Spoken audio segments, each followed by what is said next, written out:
Good morning. I trust that you had a wonderful Palm Sunday. It was a beautiful day yesterday, even though, of course, it was a very different Palm Sunday than I've ever experienced, and probably maybe that any of us have.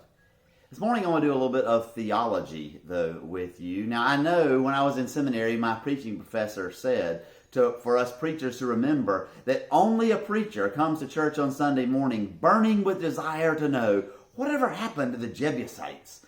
And his point there was that we can get bogged down in minute biblical trivia or in minute little pieces of theology that really don't have a lot of bearing on our lives, and it may only be preachers or theologians that are really interested in that. I don't want to do that today. I really do want to talk about the theology about what is going on and why is what is going on.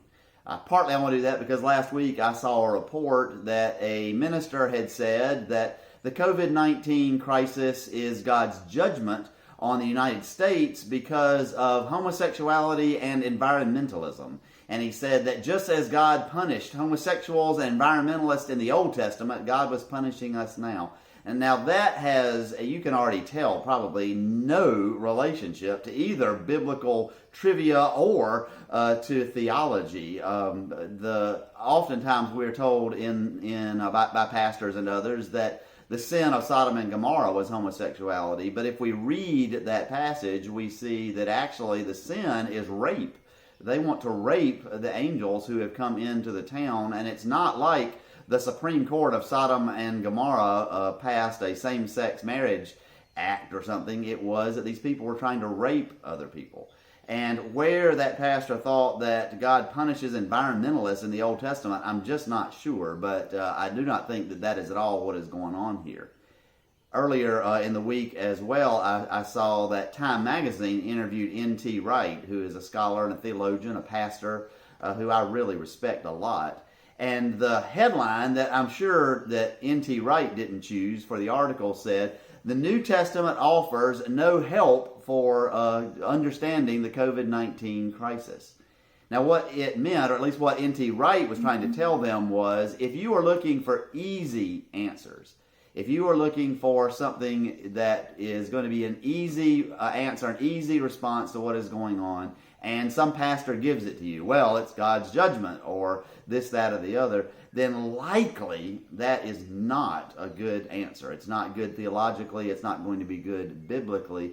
And what N.T. Wright was saying was that this is a time where we need to recover again, perhaps, the value of lamenting. And lamenting, as I mentioned in one of the earlier devotionals I did, is pouring our heart out to God. This is Monday of Holy Week, and Jesus did a lot of lamenting during Holy Week. He stood on the sides of the Mount of Olives, and he lamented over Jerusalem. "Oh, Jerusalem, Jerusalem, would that I could gather you together as a mother hen gathers her chicks, but you would not let me. Jerusalem, you who murder the prophets and those who come from the Lord." Jesus laments as he goes into the temple, that the temple has been turned into a den of thieves. He laments as he gathers his disciples for the Last Supper, that one will betray him and one will deny him and the rest will abandon him. He laments in the Garden of Gethsemane, praying, "Father, if there's any way this can be taken from me, let it be taken from me." And of course he prays that prayer of lament that comes from the 22nd Psalm from the cross. My God, why have you forsaken me?"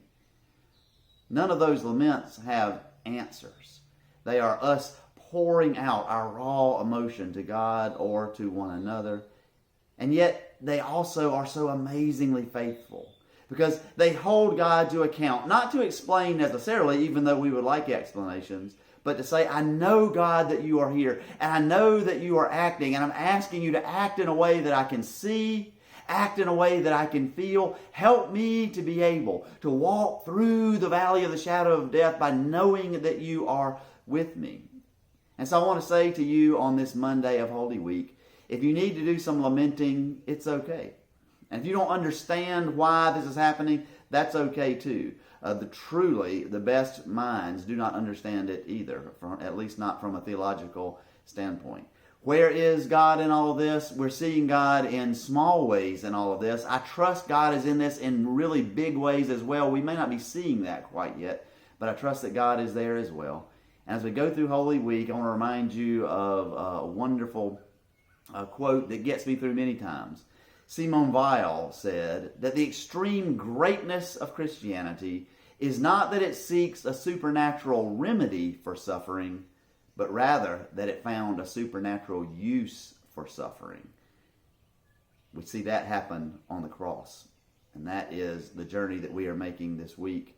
I'll be with you each day of this journey. Let us journey together in faith, in hope, in lament, and also knowing that God is with us, whether we can feel it or not, whether the answers are there or not. God is with us. Amen.